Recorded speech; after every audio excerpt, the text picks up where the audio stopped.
Right, I'm working on this 2008 Mazda Tribute here. We got an issue with the blend door on here.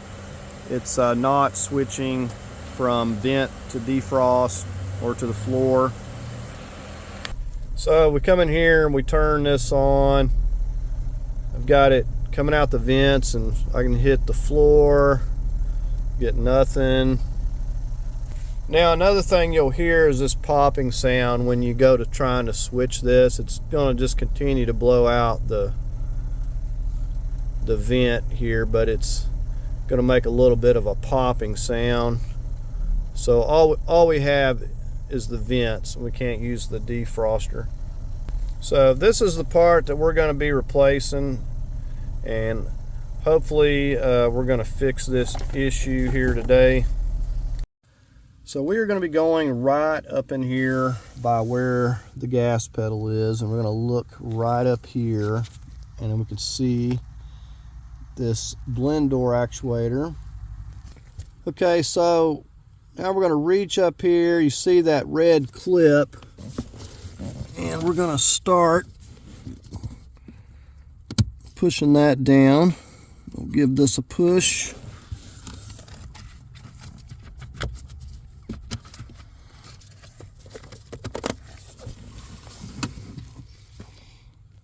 Now we're just going to get to work on removing.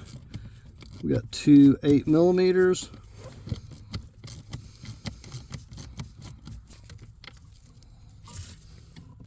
Now there's the other one.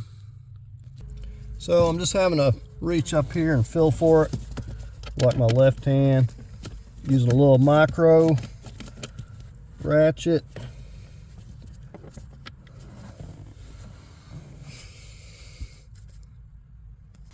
All right, we should be able to pull this out. Just pulling it straight out of there. Now these don't look exactly alike, but the plug-in is the same. The bolt hole pattern here is the same, and the little piece with the splines appears to be the same. Now another thing you're going to note, if you can see with this lighting here, this has got like a flat right here. That's supposed to be angled right there where that line is.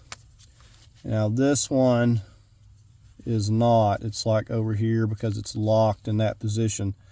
So what we have to do is go up here and we turn this, and for that they've got a little tool that comes with it, and what we need to do is turn it a little bit. So when we put this in here, it's going to line up like that. So we need to turn that a little bit. So this will go on to our ratchet, and we'll need to turn that just slightly. Might be hard for you to see what I'm doing, but I'm just reaching up here, get that in there.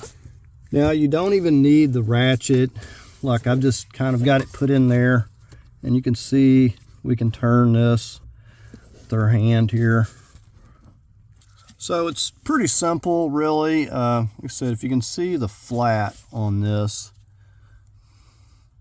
when you basically are turning it where it's just a little bit angled that way, as far as that hole up there you're going into.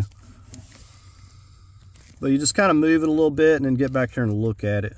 And once we've got that into alignment, we should just be able to push this right on.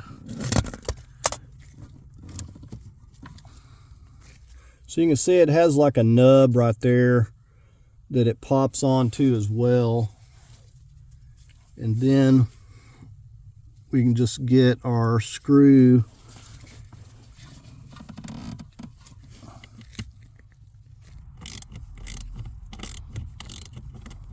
All right, now I just got to guide the one back up in the top here. All right, so I just finished tightening that upper one there. All right, let's try to get the connector here.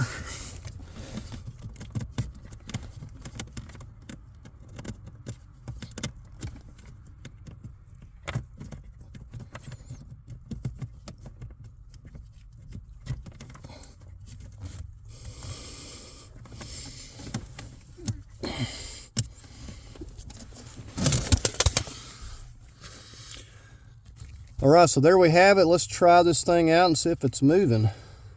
All right, so we got it blowing out the vents. Let's go ahead and switch it to the floor. All right, there you go, it's changing. We got it blowing out the floor. Let's go ahead and switch it up here to defrost.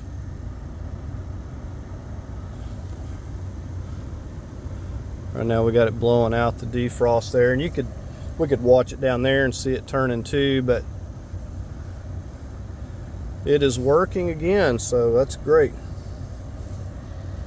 All right, so you'll watch that white piece there, and I'm going to switch it here, and you should be able to see that moving. I'm switching it back to vent. There it goes.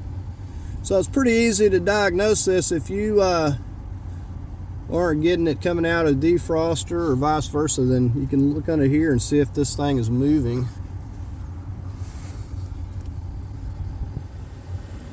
All right, so I'd call that a fix.